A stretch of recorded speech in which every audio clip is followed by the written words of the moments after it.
jeered at by the yahoos of the street for my heavy body, my cock eye, and my rolling wall. And all the more when Butch Weldy captured me after a brutal hunt and left me to my fate with Dr. Meyers. And I sank into death, growing numb from the feet up like one, stepping deeper and deeper into a stream of light.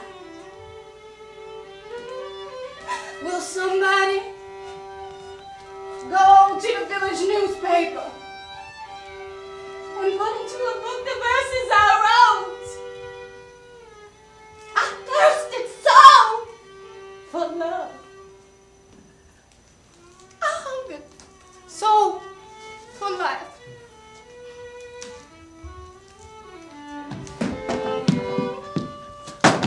After I got religion, instead of down, they gave me a job in the cannon works.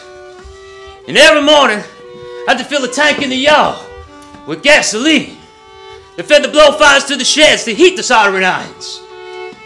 And I mounted a rickety ladder to do it, carrying buckets full of the stuff. And one morning, as I stood there pouring, the air grew still and seemed to heave. And I shot up as the tank exploded. And down I came with both legs broken and my eyes burned crisp as a couple of eggs. And all the weak, the halt, the improvident, and those who could not pay flocked to me. I was good-hearted, easy Dr. Meyers. I was happy, healthy, and comfortable fortune. Blessed with a congenial mate, my children raised, all wedded, doing well in the world. And then, one night, Minerva, the poetess, came to me in her trouble, crying. I tried to help her out. She died. The entire to be the newspapers disgraced me. My wife, she perished of a broken heart. Before the advent of the child that died with you. It is all forgotten save by us, the memories who are forgotten by the world. All is changed save the river and the hill. Even they are changed.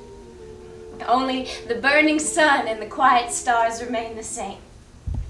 And we, the memories that stand here in awe. Our eyes closed with the weariness of tears. In immeasurable weariness. How many times in the 20 years I was your leader, Friends of Spoon River, did you neglect the convention and the caucus and leave the burden on my hands of guarding and saving the people's rights? Sometimes because you were ill, or your grandmother was ill, or you drank too much and fell asleep, or else you said, he is our leader. All will be well. He fights for us. We have nothing to do but follow.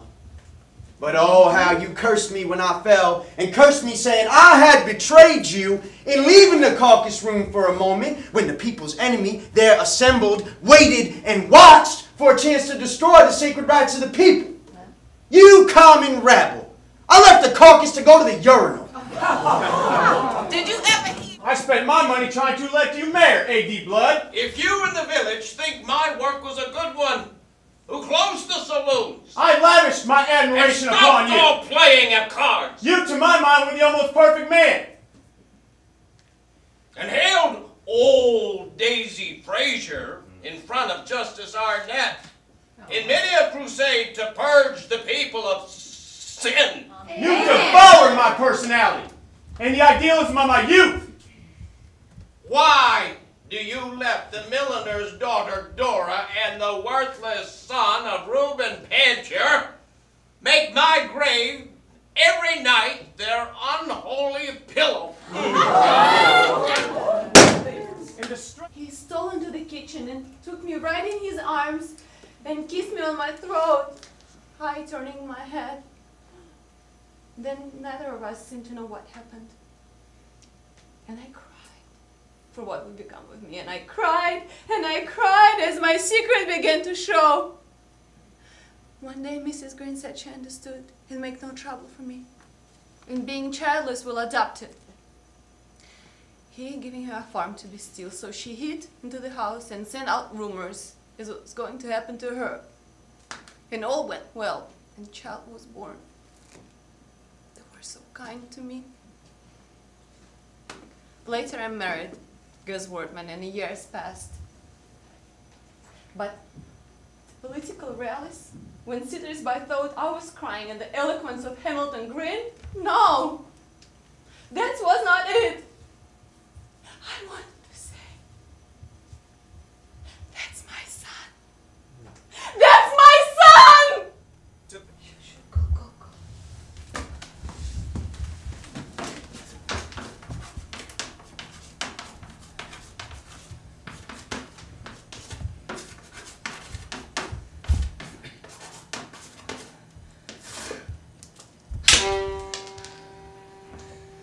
At 4 o'clock in late October, I sat alone in the country schoolhouse, back from the roads, mid stricken fields, and an eddy of wind blew leaves on the pane and crooned in the flow of the cannon stove, with its open door blurring the shadows with the spectral glow of a dying fire. In an idle mood, I was running the planchette, and all at once my wrist grew limp. My hand moved rapidly over the board until the name of Charles Guiteau was spelled, who threatened to materialize before me. I rose and fled from the room, bareheaded into the dusk, afraid of my gift. And after that, the spirits swarmed. Chaucer, Caesar, Cleopatra and Poe and Mr. Surratt, wherever I went, with messages.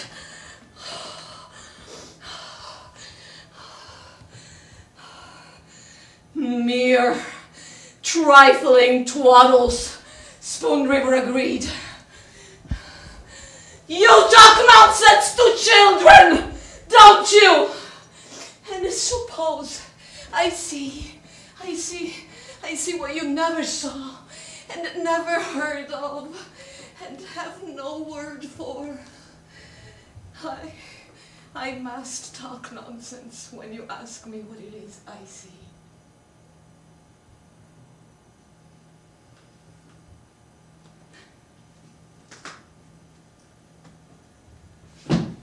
I was just turned 21, and every fifth, the Sunday school superintendent made a speech in Windows Opera House. The honor of the flag must be upheld, he said, whether it be assailed by a barbarous tribe of Tagalogs or the greatest power in Europe. And we cheered and cheered the speech, and the flag he waved as he spoke. So I went to the war in spite of my father, and followed the flag till I saw it raised by our camp in a rice field near Manilla, and all of us cheered and cheered it. But there were flies, and poisonous things, and there was the deadly water, and the cruel heat, and the sickening, putrid food, and the smell of the trench just back of the tents where the soldiers went to empty themselves. And there were the whores who followed us, full of syphilis. And beastly acts between ourselves or alone, with bullying, hatred, degradation among us. And days of loathing and nights of fear to the hour of the charge through the steaming swamp, following the flag, till I fell with a scream, shot through the guts. Now there is a flag over me, Spoon River. A flag. A flag.